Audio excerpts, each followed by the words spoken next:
전세자금 대출 같은 경우에도 우대금리가 함께 적용이 되는데요. 대출 시점 기준에 기존 자녀가 한 명 있을 경우에는 0.1%, 추가 출산인 경우에는 0.2%, 주택 구입 자금과 똑같이 우대금리가 적용이 되죠. 자녀 한 명 더 출생했을 경우에는 전세자금 같은 경우에는 4년 연장 또 이루어진다는 거 함께 알고 계시고요. 전세자금 대출 같은 경우에는 부동산을 통해서 계약하실 경우에 부동산이 전자계약을 하실 수 있으면 0.1% 더 추가적으로 우대금리가 적용된다는 것도 함께 알고 계시면 좋으실 것 같아요.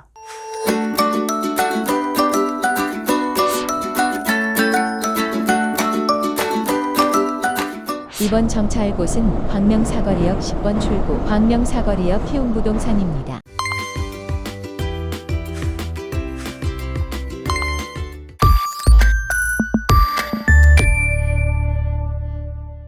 안녕하세요. 부동산 쑥쑥TV 부동산 키우미 조향숙입니다. 네, 이제 새해가 얼마 안 남았죠. 부정이면 새해가 오게 되어 있는데요. 새해 복 많이 받으시길 바라겠고요. 새로운 소식 전해드리도록 하겠습니다.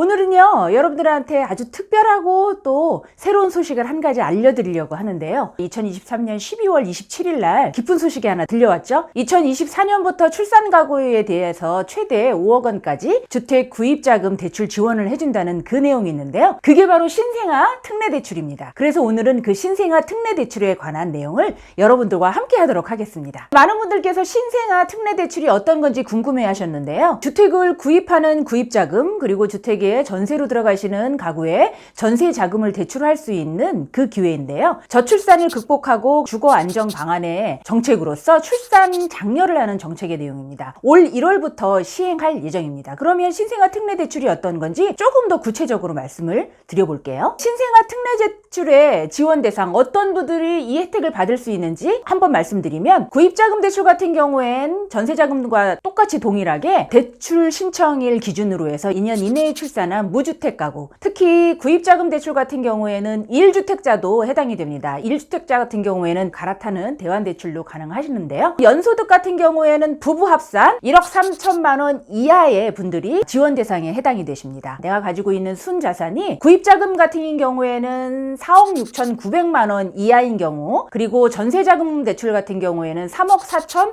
500만 원 이하의 가구분들이 혜택을 받으실 수 있고요. 신생아 특례 대출의 지원 대상에 적용이 어떤 분들이 해당이 되는지 조금 더 구체적으로 얘기를 해보면, 2023년 1월 1일 이후에 출생아들만 해당이 됩니다. 그리고 마음으로 낳은 입양아들 중에 2살 이하의 입양아를 입양하시는 가구가 또 해당이 되는 거고요. 또 혼인신고를 안 하신 출산 가구 중에서도 신생아 특례 대출의 지원 대상에 해당이 되는데, 단 임신 중인 태아 같은 경우에는 해당이 되지 않는다는 거 참고하시면 좋으실 것 같습니다. 신생아 특례 대출에 해당되는 대상 주택 같은 경우에 주택을 구입하는 자금은 주택가의 9억 원 이하에 대한 주택, 그리고 전세자금 같은 경우에는 보증금 5억 원 이하의 주택이 해당이 되는데요. 전세자금 같은 경우에는 수도권 외 지방 같은 경우에는 보증금 4억 이하인 경우에 해당이 됩니다. 그리고 전용 면적 같은 경우에는 85제곱미터 이하의 주택이 해당되는데요. 수도권 외 읍면 지역일 것 같은 경우에는 100제곱미터 이하의 주택이 신생아 특례 대출의 대상 주택이 되는 거죠. 그럼 신생아 특례 대출의 대출 한도 얼마를 많이 해줄 수 있는지 그 부분을 좀 얘기를 해보면, 주택 구입자금 대출 같은 경우에는 최대 5억까지 대출을 받을 수 있습니다. LTV 70%, 생애 최초로 대출을 받으실 경우에는 80%까지 해당이 되시고요. DTI 같은 경우에는 60%까지 해당이 됩니다. 신생아 특례 대출 같은 경우에는 다행히도 DSR을 적용하지 않는다는 점 참고하시면 좋으실 것 같고요. 특히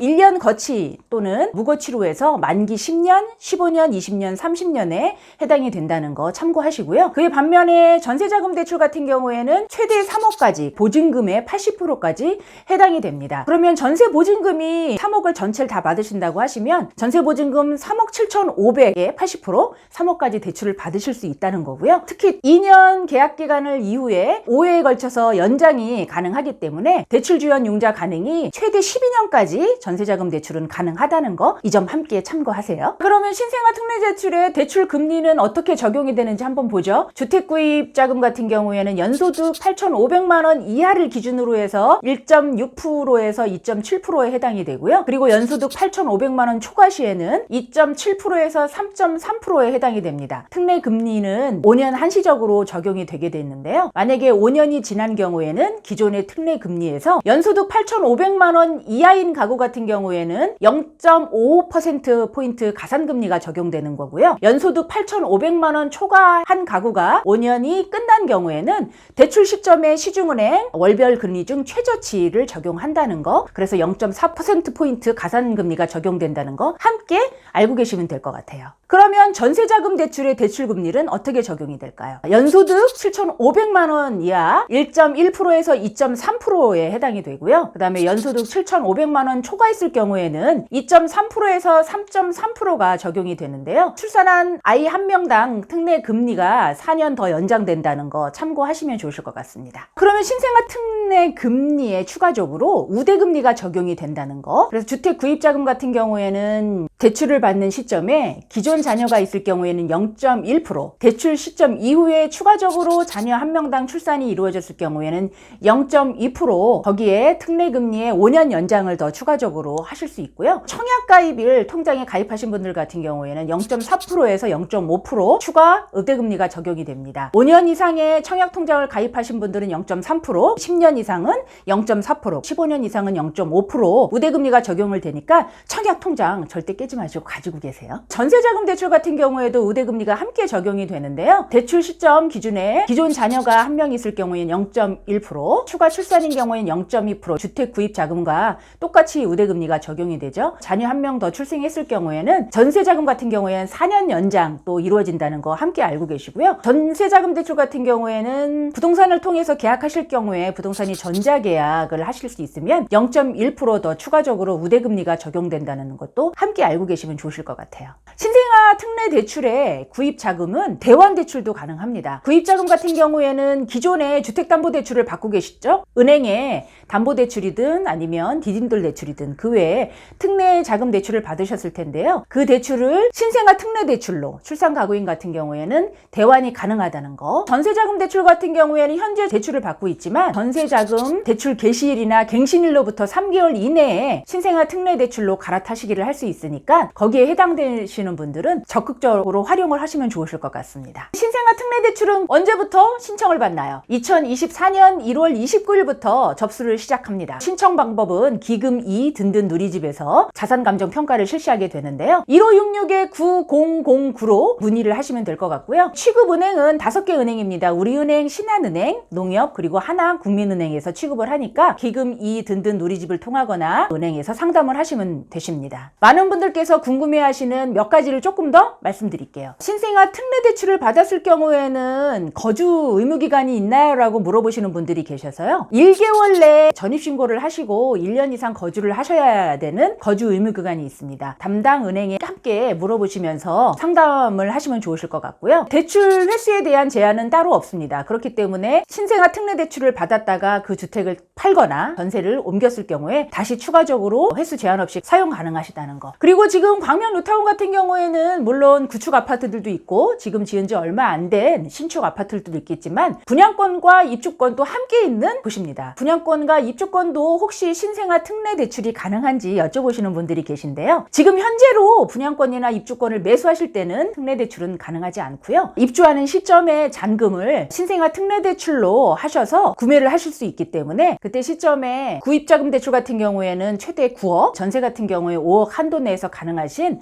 주택을 알아보시는 거 제가 적극 추천드립니다. 그러면 광명 뉴타운에서 신생아 특례 대출로 가실 수 있는 곳 몇 군데만 추천해 드릴게요. 광명 16구역 광명 아크포레자이 위브가 이제 3년 차에 접어든 신축 아파트인데요. 5구 타입 25평형 아파트를 무난하게 매수하실 수 있는 기회가 바로 이번 기회니까 적극 추천해 드립니다. 2년 차에 접어든 광명 15구역 푸르지오 센트베르도 여러분들을 기다리고 있습니다. 신생아 특례 대출에 해당이 되시는 출산 가구인 분들께서는 꼭 한번 다녀가시길 바라겠고요. 이제 따끈따끈하게 입주를 한 광명 14구역 푸르지오 포레나 같은 경우에도 매물은 아주 극소수지만 신생아 특례 대출로 얼마든지 도전하실 수 있는 곳입니다. 신생아 특례 대출과 관련된 궁금한 소식 광명 뉴타운에 매수를 계획하시거나 전세로 오시려고 계획하시는 분들께서 분들께서는 언제든 저희한테 연락을 주시길 바라겠습니다.